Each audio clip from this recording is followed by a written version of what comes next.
everybody, welcome to Remove Logic Radio. I'm your host, Karen Ray Lacey, and welcome. Come on in. We're so glad to have you tonight. I'm glad that you decided to stop by and see what's going on Remove Logic Radio. Why remove logic? Because God is not bound by logic or logistics. And this radio, the premise of this radio show is to hopefully interview ordinary people doing extraordinary things and letting them share their lives and some of the experiences that they've had where God has blown their mind outside of their circumstance. So this month is Father's Day month. So my heart is to interview men this month so that men can tell their stories. And tonight, my special guests are my sons. I wanted to interview them, and if they have any questions they want to throw at their mom, they're more than welcome. But I wanted to just interview them and talk with them as adult men and their experiences. My oldest son is a father, and my youngest son is fatherless. So they have many stories to tell. So at any rate, my oldest, DeAndre Ray, he's from Houston area, lives in the Houston area, and he's on. And my youngest son, Devin Lacey, and he is in the Austin area. So welcome. I call them sons of mine. Welcome, sons of mine, DeAndre Ray and Devin Lacey. Hello, hello. Hey, guys. I'm glad that you said yes to me to come on tonight. I'm glad that you guys trust me enough to let me interview you and enough to even be transparent. So I'm going to let you, DeAndre, start first. Introduce yourself as the eldest son, and then Devin will go with you. Hello, I'm DeAndre Ray, the eldest son.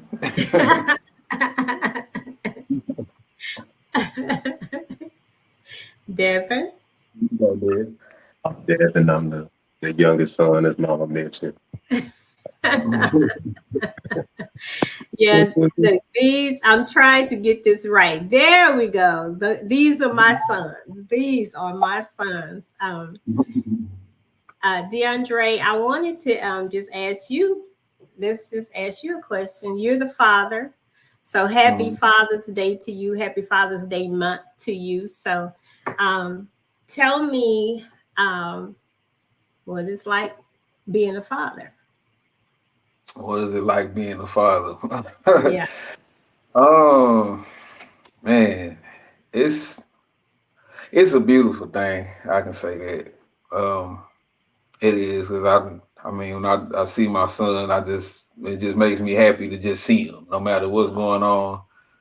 Just seeing him just makes me smile. And I love having him. It's like looking at another version of yourself, another person that has your characteristics and things. It's kind of trippy. It's kind of trippy to see. But what's my grandson's name? Isaiah Andrew Ray, 15 years old. Passed ninth grade. He's going to the 10th grade. So congratulations to him on that. Hey, Isaiah. Very much into basketball. Anybody that knows me or knows him knows that. If you follow me on social media, Facebook, DEE space RAY, or Instagram at ITSDRAYBABY. You'll see me posting a lot of videos of him playing basketball. It's pretty much what he's into. It's And go ahead. oh, go No, ahead. go No, ahead. go ahead. Is Go there ahead. something else you wanted to share? No, that's it. So far, I can Tell, keep going on and on about how it well, is to be a tell father. tell me about the moment that you became a father. Let's go there, because that's something I don't think that I've ever talked about with you. The moment that he was born, and there he was, and now your name is no longer Dre or DeAndre, is Daddy. So how was that for you? I actually delivered him. So Okay. like I just saw my face immediately. So that just tripped me out. Like it really tripped me out. But I just locked in from that moment, really even before he was born. I was just trying to prepare myself. I wasn't gonna be a bad father. I was trying to be the best father I could be. And so my mind was already there, but just seeing him and then just um being the first person to see him, first person to touch him, like it's crazy, but it's Yeah. my boy, so I'm glad I was there for that. Then seeing him in the glass, like when you go back and you look at him laying in the bed in the glass, and I just looked at his face, I'm like, bro, that is me. That is me, man. And so ain't no leaving him on no doorstep and ducking off or nothing. Here's your boy, right? So, nah, it tripped me out when I saw his face looking through that glass. I'm like, man, that's my boy, man. So uh, my pride and joy. Glad to have him through the ups and downs. I love him. That's my boy. Wow. Okay. And Mr. Devin, I'm going to hit you with a question. Um, for those of you, you can kind of tell your story regarding being fatherless, and we'll hit on that. DeAndre, I was a teenage mother when I had DeAndre, so I was 18, turning 19 when I had Dre. And there were moments when he was without his dad. And then Devin's dad, I married at 20, 26, 27, 26. And we had one anniversary, and he passed away of leukemia when Devin was a year and a half. So Devin has grown up without a father. DeAndre has had an absent father, but present in this life. And they've had a relationship, but Devin has. So, Devin, I want you just to share, whatever's on your heart. Let me ask you one question. What does how does Father's Day impact you? Because I'm sure there's a child or a grown man, yet still that Father's Day does have an impact on him.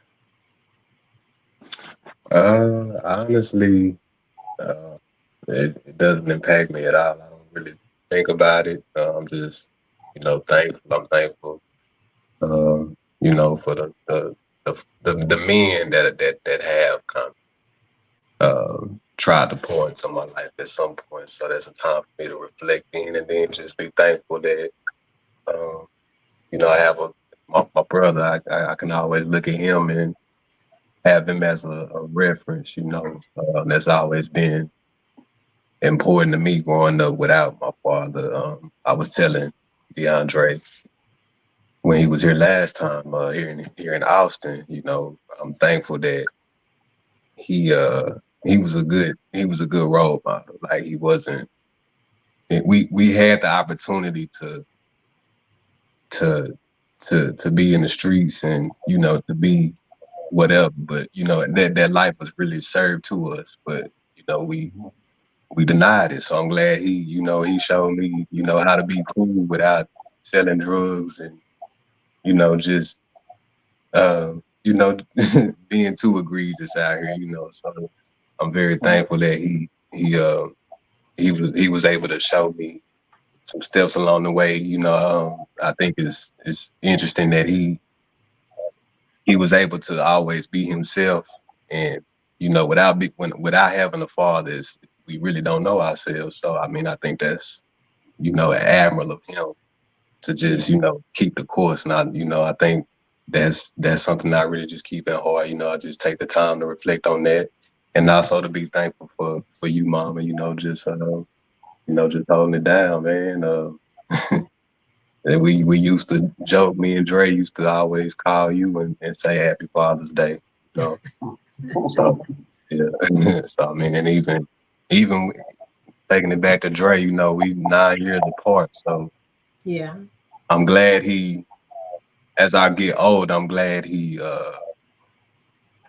wasn't too buddy with me growing up. Like I was still scared to get in trouble around him. Like, and you made sure he enforced that, because you worked 3 jobs, and it was just me and him. So, I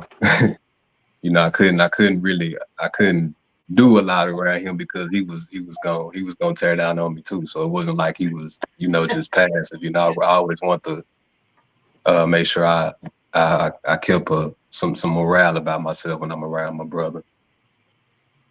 That's good. So the Dre, go ahead, Dre. You say something to you, brother. Thank you. It means a lot. I know we talked about this in Austin, but just hearing it again and just, even more in depth, I appreciate you for saying that, man. It means a lot to me. Yeah. Yeah. Well, it was always important to me that you guys, that you had your own relationships, but still respect and honor one another. And you guys have certainly done that. I tell people all the time, it's not a burden being you guys' mom, because even being a teenage mom, I wanted to be the best mom and remove all the stigmas that were attached to being a teenage mom. It was just very important to me. And then going from being a teenage mom to being a widow. And so, but the same, though you guys are 9 years apart, it was important to me that you guys got the exact same upbringing.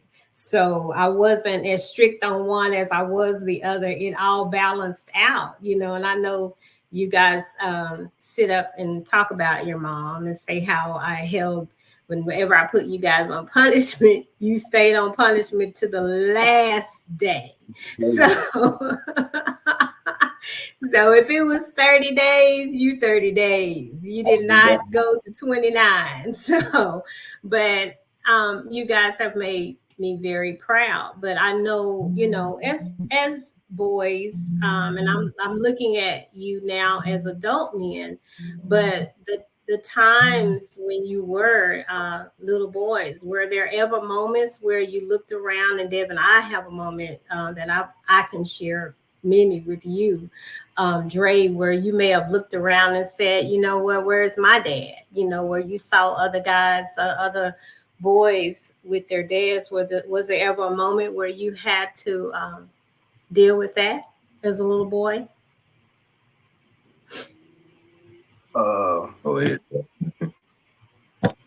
Man, to be honest, I had a short spell of that. Maybe probably 6th grade. I kind of was feeling like that, and I just didn't feel like that anymore. Like I was okay with going on, how things were. I really didn't have a problem with it. People stepped in and stepped up, shout out my Uncle Rod, in particular, stepped in. But it's like when I got older, I started realizing things that I wish I had. But in the moment, I wasn't really. And okay.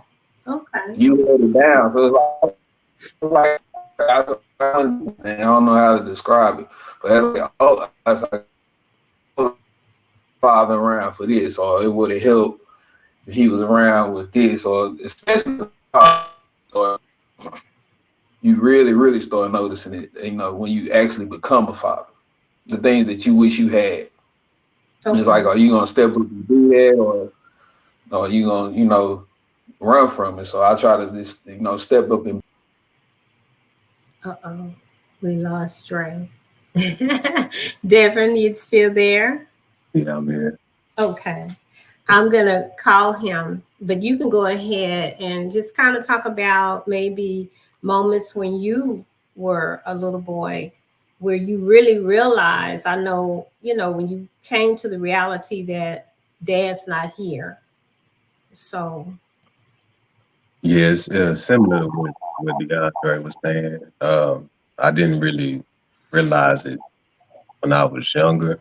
mhm, It's kind of it's settling in now. There's certain things I see where if my dad was around, I wouldn't have bumped my head as much. But when I was younger, honestly, I I don't know what God's plan with what that was, but none of my friends had their dads around, so we kind right. of just we kind of just held each other down.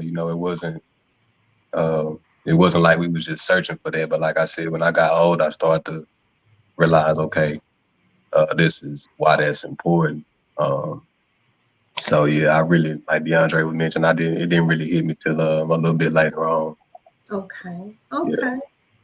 And I do remember, most of you guys' friends were in single parent homes, which was very interesting too, especially 9 years apart for Dre to experience it, and then most of his friends, and then here you come, Devin, and most of your friends. So as you now are both are saying, as you've gotten older, you can see where it could have made a difference in your life. And Devin, you know, I think we were talking the other day, and I saw this video on TikTok where this guy was like, he was making a tie with his hand. And there were so many moments of Devin, either a church event, a school event, or something. And by this time, Dre, you had already gone off to college. And so here we are trying to figure out this necktie thing. And so I I would get someone to tie Devin's tie, maybe at the event, or somebody sometimes would come over, a friend or whatever, and tie the tie for him. But the moments after that event is when, Devin and I had that, the reality of, and I've always been this pragmatic person because I'm always thinking forward. So when he would take the tie off, I would say, Devin, let's take it off carefully and hang it up tight so that it would, we won't have this problem again. And so I sent this to him a few weeks ago, and my response to him was, Devin, we made it. And he came in and he hugged me. And he was like, Mom.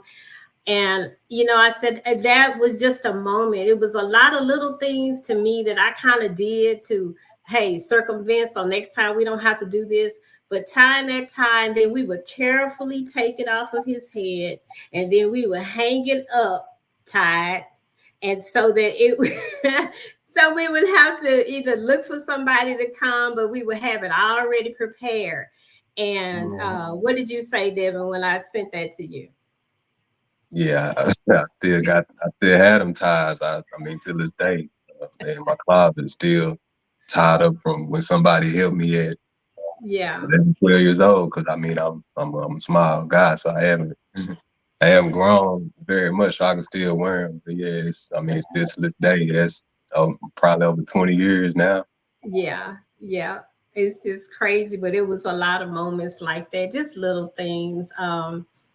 I remember taking you guys to get haircuts, and I'd be sometimes the only woman in the barbershop. So I would sit in the car and read a book when you got old enough, Dre, to just take them in there yourself. And that gave me the ease and the peace of not being the only woman in there, and that was easy for me. And I know those are small things, but me thinking about it, I was always in some place of trying to uh, make it not as impactful for you both as it could have been, but then also thinking in a forward space of how I could ease whatever was coming. But God he always had somebody looking out for you guys. And that was one of my prayers, is that God, when they don't want to hear from me, keep a godly man in their lives, that he will be the voice that they need. And when I tell you, God, he honored that prayer, and I prayed it early for you guys, and it's amazing to me. And you guys will come back and say, "Mama, I met this man," and I say, "That's my prayer being answered." Dre, I want you to, if you would, share a story with me about somewhere along the way, or even now, where a man has impacted your life or given you some advice. I can talk about Mr. Efton Gary. So just randomly, I met him at Prairie View. Forgot what was going on in my life, but I felt like I needed that. I don't know, but met him at Prairie View at the Student Center, MSC. He was trying to sell a children's book. He was like showing me a children's book that he had written, and that he was trying to put on the market and sell. And gave me his card, and we kept in contact. And then, when I was in financial trouble, being a young college student, he would send me money and help me out, when I didn't have much, coming straight out of college, it can get rough when you don't have it all figured out. He looked out for me a lot of times, even when I got a job. I remember when I got a job with Schlumberger, and that process was kind of grueling, and I had to, have money for certain things and take care of business to get to that job in Oklahoma. He helped me with that as well. He got me interested in the stock market, which is something I do today. I trade, but he was the first person that really talked to me about being in the stock market, and became a millionaire from it, so really, really good guy, funny guy. Ran into him a couple of times at Prairie View's homecoming, and last time I saw him, he still the same, still funny, but very helpful. And it's like, I remember you praying at that time about somebody coming into my life, and he came like right after that prayer. Maybe a week later, I want to say it was a week. I remember we was at home. It was about a week. Yeah, I was visiting from work, and you told me that this would happen, and then like the next week it happened. Like, tripped me out. So, shout out to Mr. Gary. Mr. Efton Gary. Yeah. Shout out to him, but that was very trippy that happened in a week. Yeah. In a week. And he's still a part of your life too. Right. Today. Yeah. And Devin, do you have a story of some man that entered your space? I have to give that to Rico Eric Paul. He's the owner of Image 2 in Forest Hill, Fort Worth, Texas. But I know you remember, Mama, when there were times where I had to go get my hair cut, and we didn't have it. We didn't have food, we didn't have lights, we didn't have everything. So I know you and Rico, Eric Paul, Pastor Eric Paul, let me say that. But I know you guys had a relationship. I don't know, if y'all talked about what was going on at the time, or he just kind of sensed it. But I just remember one day he came in. It was multiple days, but the first day he actually did that. He just, let me get my hair cut and just told me, it's on the house, and gave me some money on my way out to go home. And we were going through a lot at that time. It just showed me, somebody has a heart. And then when you have a single mom, and especially living in the areas where we were living, people kind of take advantage of that, So I was in a dark place at that time, very young. But I was kind of I didn't see hope at that point. So he gave me a glimpse of hope. Like, man, it's a man out here that's willing to help and not take advantage of you and your mom. You know? Because when you come up in those kind of environments, when you quiet and people see what you need, that's a way for older men to use you for the wrong things. So, Yeah. you know, Rico definitely showed me a different way, a different outlook on life. Yeah. Yeah. Rico, That's it was one my barber too. He was your barber too. Yeah. And he was also a schoolmate. And there's another thing that you never know where life is going to lead you, you know, because I don't remember holding Rico and Pastor Eric Paul very many conversations in high school. So, and then to come out and have that type of dynamic, you know, as adults. So we've had some very very dear friends and very good friends, even still, to look out for us. So tell me, DeAndre, as we're talking about fathers and your father, and I thank you guys for being transparent. Um, what is it that you consider as a father that you know, sometimes as we talk about removing logic, sometimes in our struggles, we forget to present hope. And so when you consider Isaiah, and then even there you have your own personal struggles, be it financially, emotionally, whatever, over the years and even now, where do you go within to give him that hope that Devin was talking about? Like, okay, well, times might be hard, and you know, so what do you offer Isaiah? What kind of sacrifice of your own emotion do you offer him? I just don't let it get in the way. I mean, everybody had their moments, but you know, I can't afford to let emotions shut me down and not be the father that I need to be. Yeah. I got it. So, you know, no matter if I had a bad day at work or if I lost money in the stock market or, you know, whatever it may be that Yeah. might throw off my mood, I still have to show up for my son and be there for That's him. right. You know, it's not his fault that he's here. It's my fault that he's here. So, I mean, it's really a simple decision. You know, it might not seem simple, you know, just fighting through emotions and like, I might not feel like doing this or feel like doing whatever, but I mean, that goes away fast because it's about him. You know, Yeah. it's Yeah. really not much of anything that I don't feel like doing for him. Like it don't feel like a chore. You know, Yeah. it's my work. You know what I'm saying? It's not a chore. So Yeah. I just block that out, and you know, I deal with that myself, but I don't let that spill over to him. You know, and if I do, I apologize for it. So Yeah. just fault. Well, I can say that you've been a wonderful father. You guys' relationship, just watching you, I was laughing the last time that I saw you. We were out to eat, and I think you had stepped away, and y'all's food came, and you just looked at him and went, and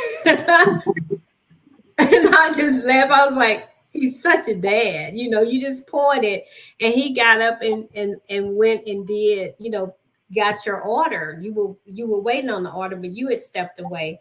And it came while you had stepped away, and you just looked at him and just pointed, and he went and got it. And that was just so funny to me because you're such a dad, you know, and I'm so grateful for the father that you are.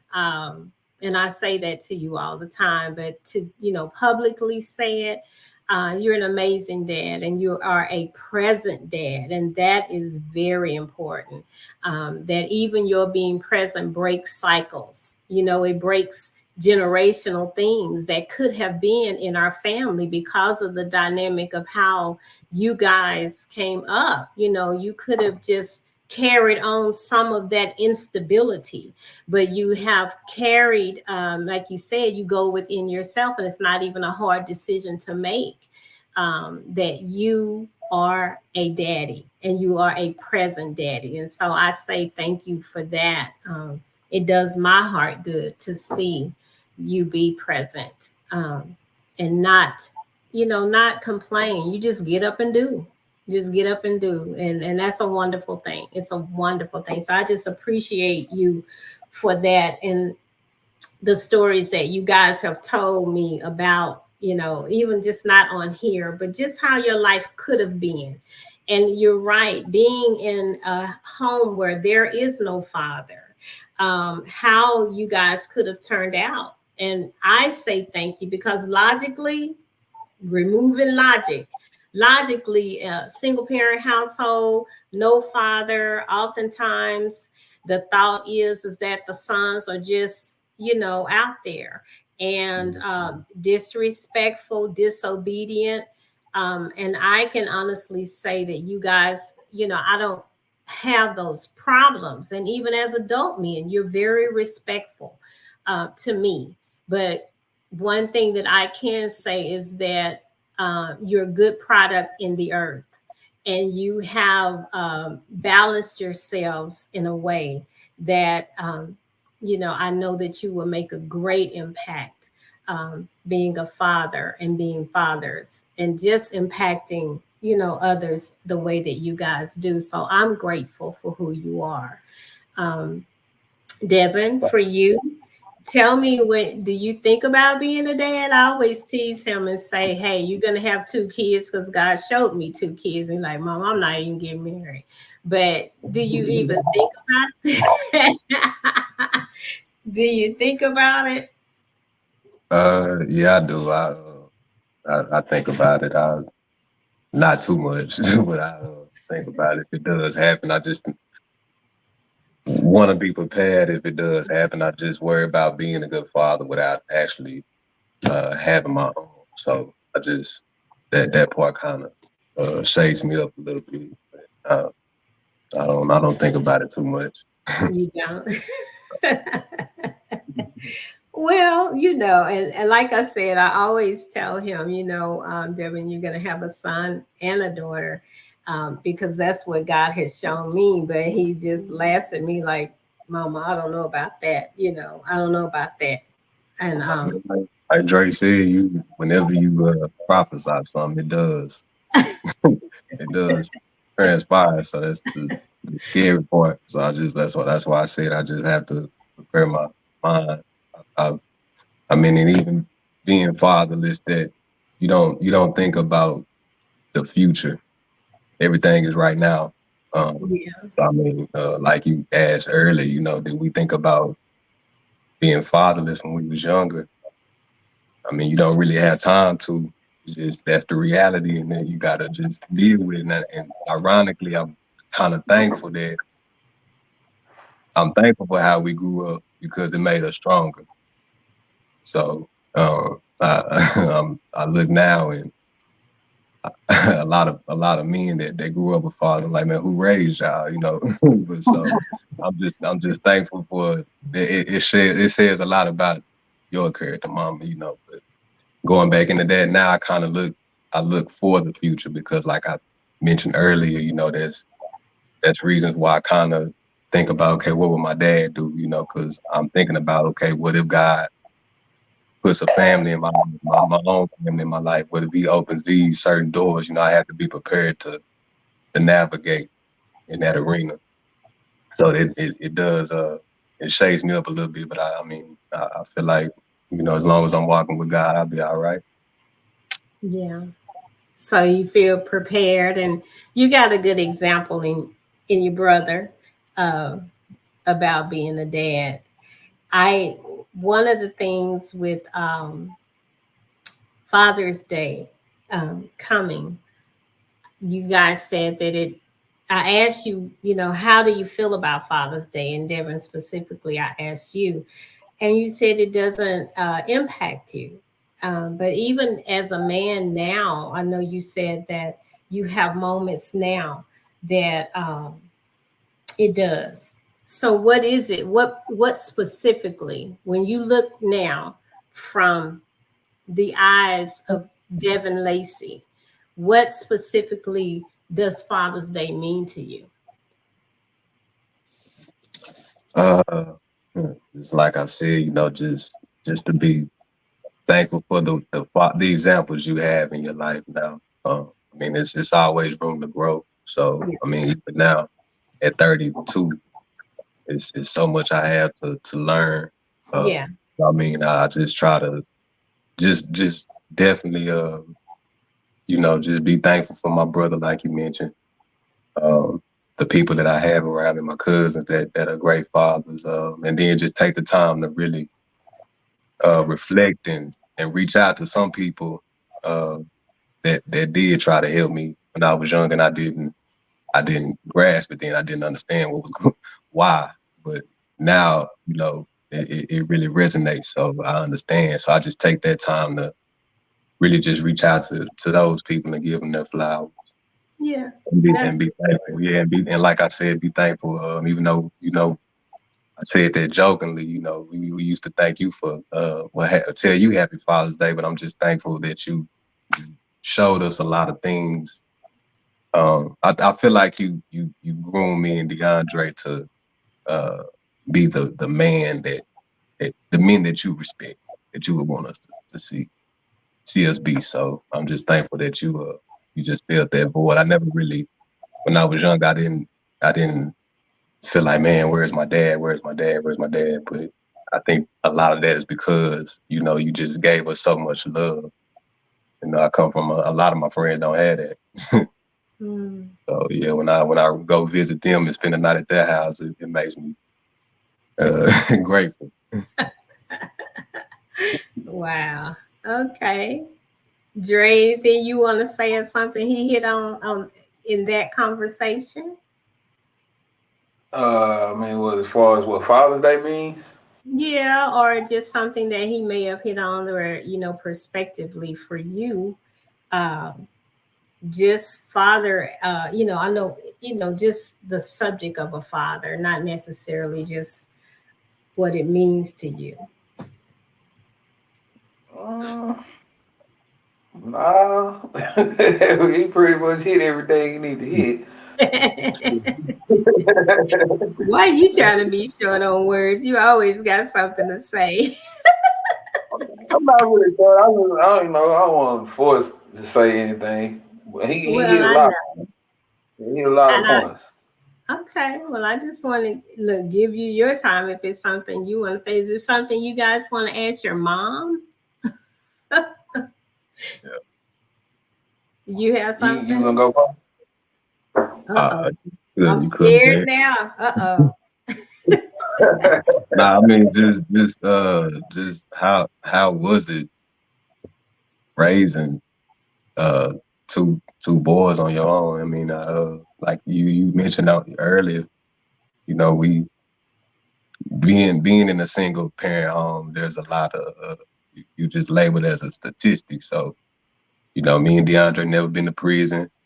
Uh, 3 degrees between us. So I mean, we got a lot to be thankful for, and I feel like we owe that to you. So I mean, just how was it growing up without you having a husband, deceased, just a young mother in the environment that we grew up in? Just how did you handle all that? Well, I think first and foremost, honestly, you guys know, I was in church, and I think that was the foundation really to give me a balance, because when David passed, I think the reality of, again, single again, I'm gonna say that though we have one anniversary, I was a widow, and that was that was a new name for me. I went from a teenage mom, to being a widow woman. And so being in church, and I thank God, found myself uh, in the word, to understand what a widow meant to God, and that God said that true religion is to take care of the widow and the orphan. And so when I connected to that and to truly understand that it was going to be okay, and I don't say that facetiously, because there were moments, when you really understand as a woman raising sons, when you look to the left and you look to the right, there's nobody there. So what you got? You got to look up. And so that was really what I did. I looked up and God really made a way. And so my heart for you guys was to be okay, even without having a daddy, in the picture. DeAndre, I know your dad, was there. And even as an adult, you guys have had a wonderful relationship. And I'm grateful to God for that, because even knowing, okay, the absence of when you were a child, but then for God to give you these moments with your dad, it's just a wonderful thing to me. There's never a moment for me that I can say where I was like, the animosity of being a single mother, because it can become angry. It can become hard in the struggle, but I never wanted to be an angry mother, because angry women raise angry children. So I just didn't want to impose upon you guys any type of what I may have felt. So, I did my best. It wasn't camouflaging anything or hiding anything. I think I always had a perspective of hope, period. And I always tell you guys, you don't have the luxury of quitting. There's no quits in this family.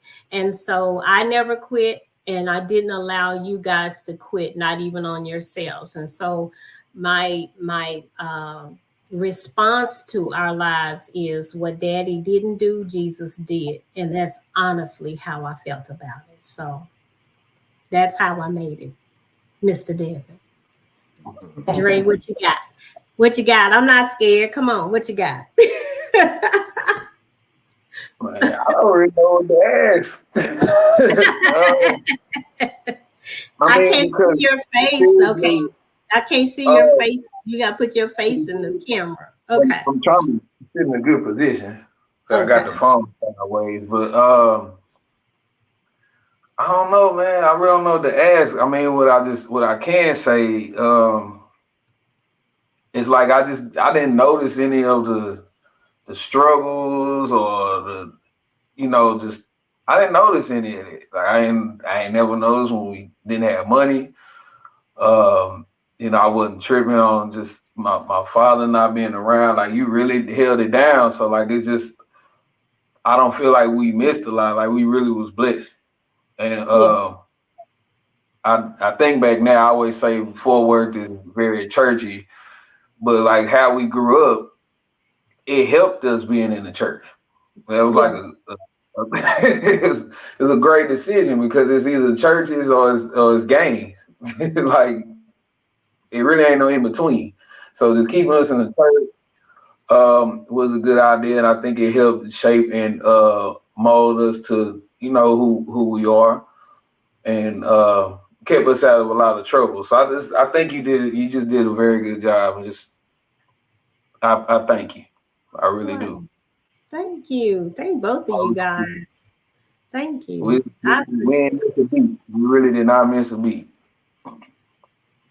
Dre, what?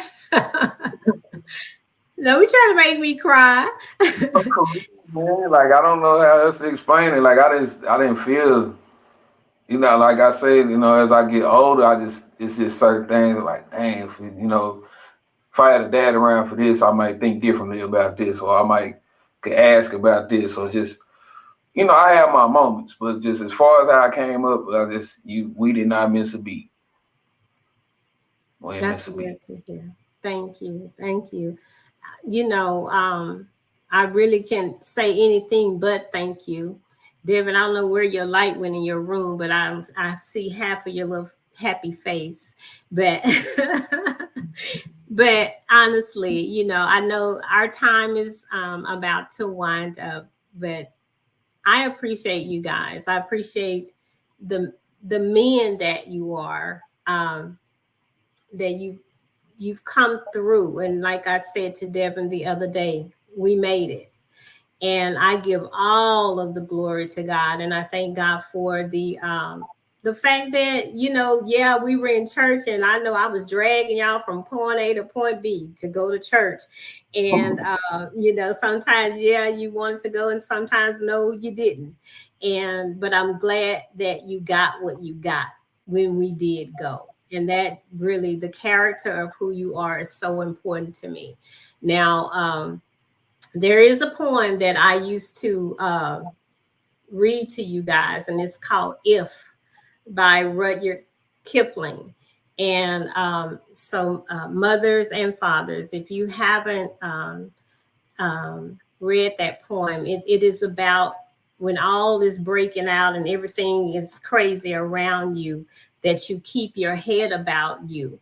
And you guys have certainly done that. You've kept your heads about you. And I'm just grateful to God for what he's done. His hand is still on y'all's life. And look, Dre, I'm still praying and still saying what God tells me to say to you guys. And one of the biggest things that I can say is, and I was telling someone this the other day, that you guys know now when Mama is talking and God is speaking. Y'all have got to the point where you discern the difference, and your listening is different. So the times where we've lost Devin, but the times where I have, where I've said to you both, where I say, God, there you are. Hey, Devin. The times where I said, God, keep godly men in their lives, was because I knew you weren't listening, but and didn't want to hear what Mama say, because I'm Mama. But God gave favor there and kept somebody in your lives. But now you guys listen, and you know when God is speaking through Mama. So I appreciate you guys. I do. I appreciate you for coming on Remove Logic, and I do honestly believe that somebody is going to be helped by your stories. DeAndre, you being a wonderful father to Isaiah, and Devin, you are just a wonderful son. Wonderful son. I couldn't ask for anything more from God for you guys. You're a good product in the earth, and I know you're going to make a good impact wherever you go. So that's never my worry. And I just want to thank you guys for coming on and hanging out with Mama tonight. This has been really good. And thank you. I love you guys so much. Love you too. Love you. Okay. All right. I love you guys. And this has been Remove Logic, everybody. And thank you so much for joining us tonight and just stopping by to hang out with me and my sons. You get to see a little bit more personal side of your host, Karen Ray Lacey, and some of the product of the impact of my life. And these guys here are Team Karen. So thank you so much, Dre and Dev. That's what I call them. Dre and Dev, for hanging out with Mom. I love you guys. Love you too. We'll see you guys next week on Remove Logic Radio at 7 o'clock. Same place, same time, Thursday of next week. And look forward to seeing you again.